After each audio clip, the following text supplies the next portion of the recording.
아트리얼 블러드 가스와 이제 엑시드 베이스 매니지먼트 관련돼서 말씀을 드리고 있는데,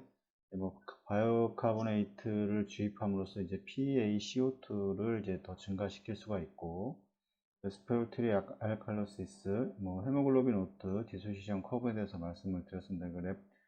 이 랩트 이 정상이었을 때 이 랩트 시프트와 이 라이트 시프트가 됐을 때 이제 어떤 원인에 의해서 시프팅이 왼쪽으로 오른쪽으로 이동을 하는지에 대해서 말씀을 했고, 메타볼릭 엑소시스의 경우에는 이제 적절한 이제 산소의 공급이 되어야 되고, 그다음에 티슈 퍼퓨전을 이제 보장을 해야 됩니다. 이게 두 가지가 동시에 만족을 해야 되는데, 적절한 산소 공급은 이제 헤모글로빈이 이제 정상 범위에 있거나 이제 이런 식으로 운영이 돼야 되고, 티슈 퍼퓨전의 경우에는 결국 이제 카디악 아웃풋이 정상 범위를 이제 유지를 해야 되는 겁니다. 근데 이제 CPB를 운용을 함으로 인해서 이 헤모글로빈이 이제 히모다일루션이 되면서 이제 떨어질 수가 있고, 그 대신 이제 조직의 이 점도가 떨어지기 때문에 조직으로의 티슈 퍼퓨전이 증가하는 이런 거로 상쇄가 됩니다. 서로 이런 식으로. 그래서 카디악 아웃풋 자체를 헤모글로빈은 정상이나 이제 카디악 아웃풋 자체가 이제 줄어든다면 이제 마찬가지로 티슈 퍼퓨전이 잘 되지 않음으로 인해서 메타볼릭 이제 엑소시스가 이제 발생을 하게 되고, 이 CPB 과정에서 메타볼릭 엑소시스의 과정은 이제 순환 자체가 적어지는 겁니다. 그래서 결국에는 이 카디악 인덱스를 정상 범위를 유지를 해야 되는데 이제 그렇지 못한 경우가 가장 크게 될 거고, 그 다음에 이제 CPB로 운영이 되니까 가장 중요한 건 이제 드레이니지입니다. 이 드레인이 이제 잘 되지 않으면 결국에는 이제 펌프의 이제 카디악 아웃풋 자체, 카디악 인덱스를 정상 범위로 유지를 해줄 수가 없기 때문에 결국에는 이제 메타볼릭 이제 엑소시스가 빠지게 되는 이제 이런 결과를 가져오기 때문에, 여기 제일 중요한 거는 이 혈압의 조절에 있어서 이제 카디악 아웃풋이 이제 유지가 되는 상태에서 혈압이 이제 유지가 돼야 되는 거고, 카디악 아웃풋은 정상인 상태에서 혈압이 낮다 그러면 그때 이제 약을 써보거나 뭐 바소 컨스트릭터를 사용을 하거나 이래서 유지를 해야 되는 거지. 뭐 혈압이 유지가 돼야 된다 그래서 뭐 카디악 아웃풋을 제외를 하고 뭐 약으로만 유지를 한다는 건, 이거는 결국에는 이제 메타볼릭 엑소시스가 유지가 됩니다. 뭐 페리페럴 셧다운이라고 보통 얘기를 하는데, 이런 과정을 거치게 되는 거고, 이거는 에크모나 CPB나 다 마찬가지 같은 개념으로 유지를 이제 해야 됩니다. 설명되지 않는 엑시도시스 같은 경우도 이제 했을 때 이제 MH를 고려를 해야 되고, 그다음에 이제 이 시럼 일렉트로라이트 혈청의 이제 일렉트로라이트 매니지먼트 관련돼서 이제 체외순환 과정이나 이런 데서 이 CPB 과정에서 이제 하이퍼칼레미아가 이제 가장 이제 큰 문제가 될 겁니다. 왜냐하면 카디오플레지아의 이제 종류에 따라서 좀 달라지긴 하는데, 하이퍼칼레미아는 이제 블러드 카디오플레지아에서 이제 주로 이제 발생을 할 수가 있고, 이 하이퍼칼레미아는 이제 카디오플레지아 솔루션, 이 하이포타슘이 컨센트레이션 되어 있는 이 카디오플레지아 솔루션이 이제 그 회로 내에서 이제 서큘레이션을 할 때 이제 발생을 할 수가 있습니다. 그래서 이 하이퍼칼레미아는 이제 카디오플레직 솔루션이 이제 발생을 할 수가 있고, 이것은 이제 많은 양의 이제 카디오플레지아가 사용이 되거나 레날의 이제 디스펑션, 이제 소변이 잘 나오지 않는다면 이제 하이퍼칼레미아가 이제 발생을 할 수가 있습니다. 그래서 이런 이제 레날 디스펑션을 가지고 있지 않는 한 보통은 이제 경미하거나 이제 일시적으로 이제 해결이 보통 다 됩니다. 그래서 블러드 카디오플레지아를 보통 사용을 하게 되면 이제 뭐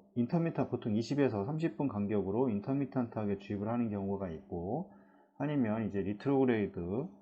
코로나리 사이너스 퍼퓨전을 통해서 이런 카테타를 통해서 이제 리트로그레이드로 이제 컨티뉴스하게 이제 주입을 하는 경우가 있는데, 이제 서전의 그 성향에 따라서 상당히 좀 많이 다릅니다. 그래서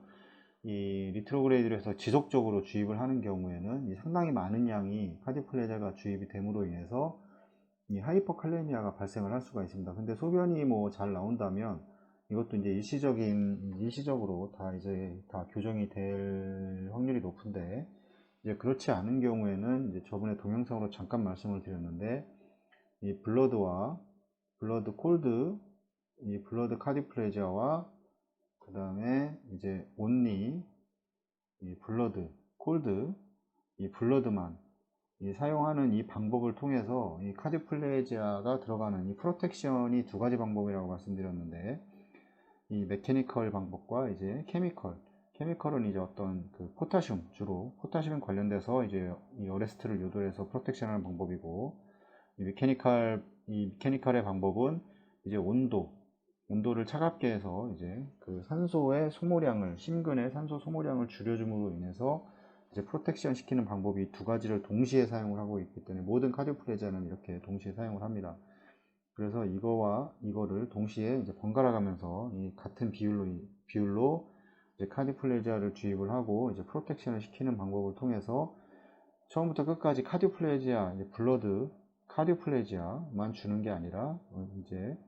이 블러드만, 콜드 블러드만 주입을 함으로 인해서 이제 이거를 달성을 할 수가 있습니다. 하이퍼칼레미아는 이제 이니셜 주입을 하고 이제 볼륨과 이제 포타슘 컨센트레이션이 일반적으로 더 높기 때문에 나중에 투여할 때보다 이 펄스 도즈 후에 더 많이 나타나게 됩니다. 그래서 이 블러드의 경우는 하이와 이제 로우로 나눠서 이 하이 포타슘과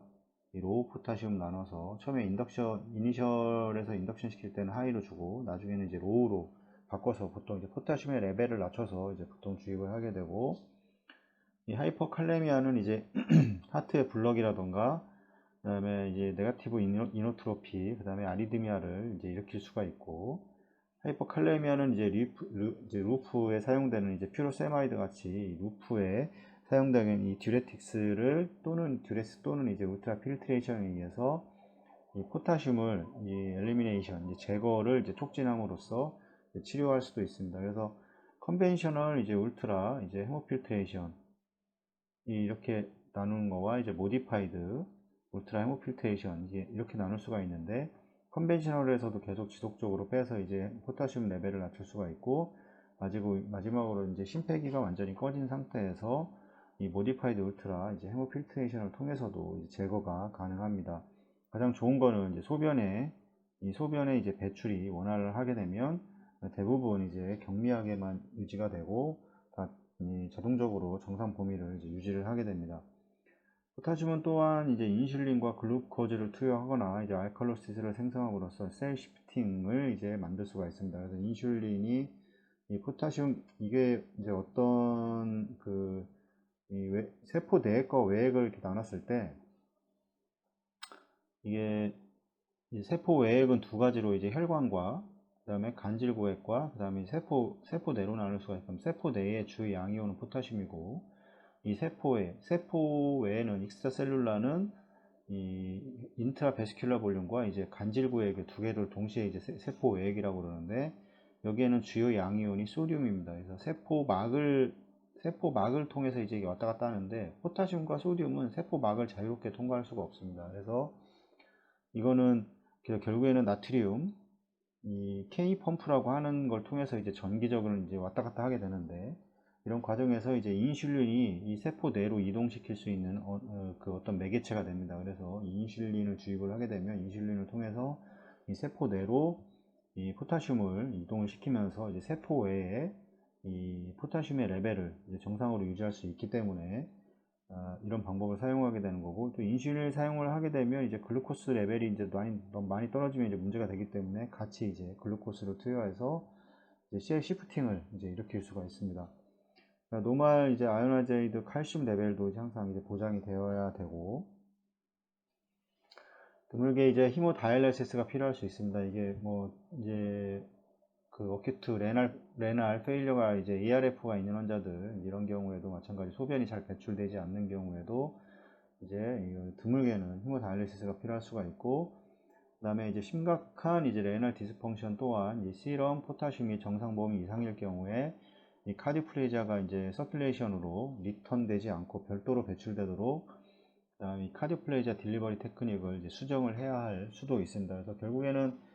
뭐 안테그레이드로 주던 리트로그레이드로 주던 안테그레이드로 주게 되면 RA를 열어서 코로나리 사이누스에서 이제 계속 제외를 하는 방법이 있고, 제거를 하는 방법이 있고, 리트로그레이드라고 하면 거꾸로 들어가기 때문에 이제 에울타에 이제 랩터 라이트로 이제 배출이 될 텐데, 이거를 또 제거하는 방법이 있을 겁니다. 그래서 이거에 대한 그 딜리버리 테크닉을 이제 수정을 해서